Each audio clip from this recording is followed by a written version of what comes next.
Good morning, student. Now today I am going to start. My next topic is transport in humans. Here the main transport system in human being is blood circulatory system. जब हम human being में transport system की बात करते हैं तो main है blood circulatory system. Blood circulatory system consists oxygen, digested food and other chemicals like hormones and enzyme. जब हम ब्लड सर्कुलेटरी सिस्टम की बात करते हैं तो जो ब्लड है वो ऑक्सीजन, डाइजेस्टेड फूड, हार्मोन्स और एंजाइम इन सभी केमिकल्स को, इन सभी पार्टिकल्स को हमारे बॉडी के हर एक पार्ट में कैरी करता है. So the human transport system is known as blood circulatory system.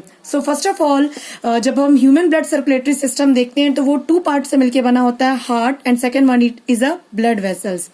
Here blood vessels having three vessels.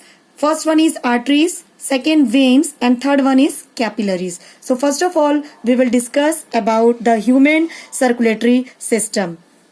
Human circulatory system consists of the heart, arteries, veins, capillaries and blood. सबसे पहले हम देखते हैं heart का structure. तो first of all heart is a triangular shape. Heart जो है वो एक ट्रायंगुलर शेप का होता है.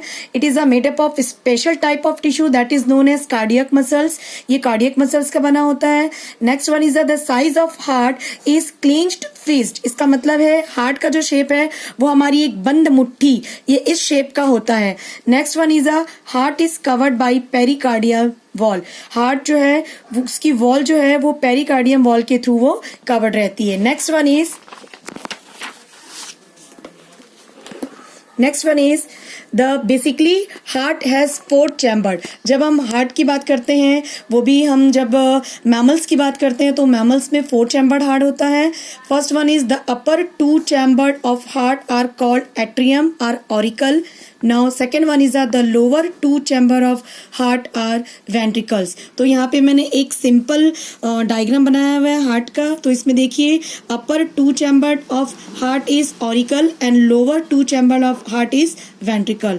So here right auricle is connected to left auricle through the interauricular septa. It means both chamber is connected with intraauricular septa. Same right auricle and left auricle is divided by intraventricular septa. Here intraauricular septa and intraventricular septa. So the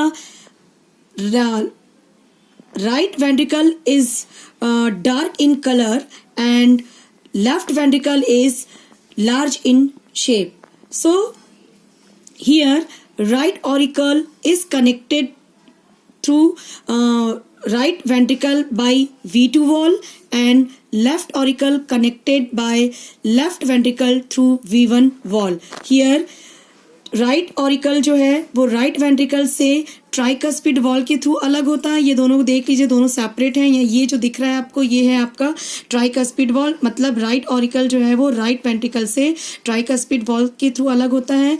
वैसे ही जो left auricle है वो left ventricle से bicuspid valve के through separate होता है. Bicuspid valve को हम यहाँ पे मिट्रल वॉल भी कहते हैं. अब हम देखते हैं यहाँ पे कि जो राइट ऑरिकल है वो लेफ्ट वेंट्रिकल से V2 वॉल से जुड़ा होता है और लेफ्ट ऑरिकल लेफ्ट वेंट्रिकल से V1 वॉल के थ्रू जुड़ा होता है. यहाँ पे जैसे मैंने लिखा हुआ है. अब हम देखते हैं कि ये जो V1 और V2 वॉल्स है, this V1 and V2 walls are help to prevent the backflow of blood. It means यहाँ से ब्लड जो राइट ऑरिकल से लेफ्ट ऑरिकल में या लेफ्ट वेंट्रिकल से राइट ऑरिकल में जो ब्लड का बैकफ्लो होता है उसको ये V1 और V2 वॉल जो है वो प्रिवेंट करता है. Next one is the arteries, veins and capillaries are thin pipes through which blood flows in the body.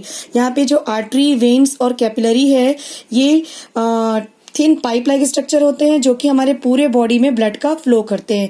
यहाँ पे हार्ट मायोजेनिक होता है. मायोजेनिक हार्ट का मतलब होता है कि जब हार्ट के पूरे जो फंक्शंस का जो कंट्रोल है वो विदाउट स्टिमुलाई खुद के द्वारा होता है, उसे हम मायोजेनिक हार्ट कहते हैं. Next one is we will see the arteries. It carries blood from heart to all parts of the body. So students, I will discuss about the arteries, veins and capillaries in my next class.